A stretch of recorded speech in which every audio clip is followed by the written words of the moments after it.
برکت جو ہے یہ میری اور آپ کی ضرورت ہے. تھوڑی چیز میں بھی برکت آ جائے تو وہ زیادہ چیز سے بھی زیادہ ہو جاتی ہے. اس لیے برکت ہر وقت انسان کو مانگنی چاہیے. کیسے میری اور آپ کی زندگی میں برکت آ سکتی ہے؟ رسول اکرم صلی اللہ علیہ وسلم نے فرمایا من احب ان یبسط له فی رزقه وینسأ له فی اثره فلیصل رحمہ. جو شخص یہ چاہتا ہے، صحیح بخاری اور صحیح مسلم کی روایت ہے، اس کی زندگی بابرکت بن جائے اور اس کے مال میں برکت آ جائے، اس کے لیے اسے ایک کام کرنا پڑے گا، رشتہ داروں سے اچھا سلوک کرے. اس حدیث کو سن کے بہت سارے ماہر لوگ یہ سوچ رہے ہوں گے ٹھیک ہے حدیث یہ ہے، لیکن وہ تو میری جان نہیں چھوڑتا تو میں اس کا کیا کروں؟ وہ تو تنگ ہی بہت کرتا ہے، گالیاں بہت دیتا ہے. رسول اللہ صلی اللہ علیہ وآلہ وسلم نے اس کا بھی ایک علاج بیان کر دیا ہے، اور وہ کیا ہے؟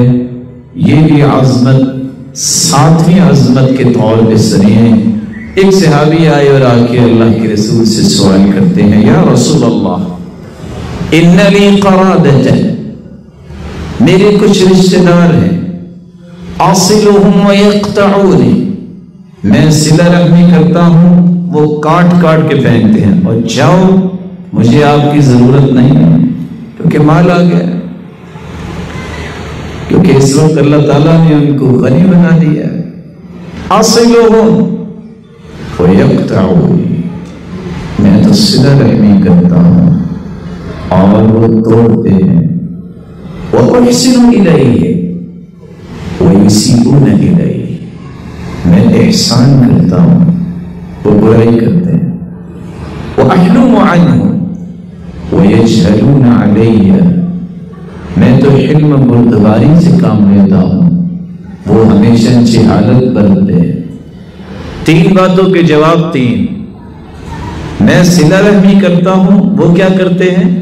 صحابی کہتے ہیں کہ میں حلم و بردباری کا برتاؤ کرتا ہوں، جہالت برتتے ہیں. آپ نے تینوں باتیں سنی، تینوں جواب سنے. آپ نے فرمایا میرے صحابی اچھا لئن كنت كما قلت فكأنما تسفهم المل ولا يزال معك من الله ظهير عليهم ما دمت على ذلك. صحیح مسلم کی روایت ہے.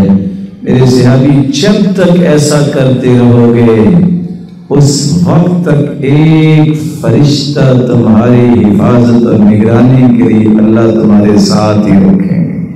سبسکرائب کیجئے ہمارے چینل اور دبائیے بیل کا آئیکن تاکہ آپ کو ریگولر نوٹیفیکیشن اپڈیٹس مل سکے.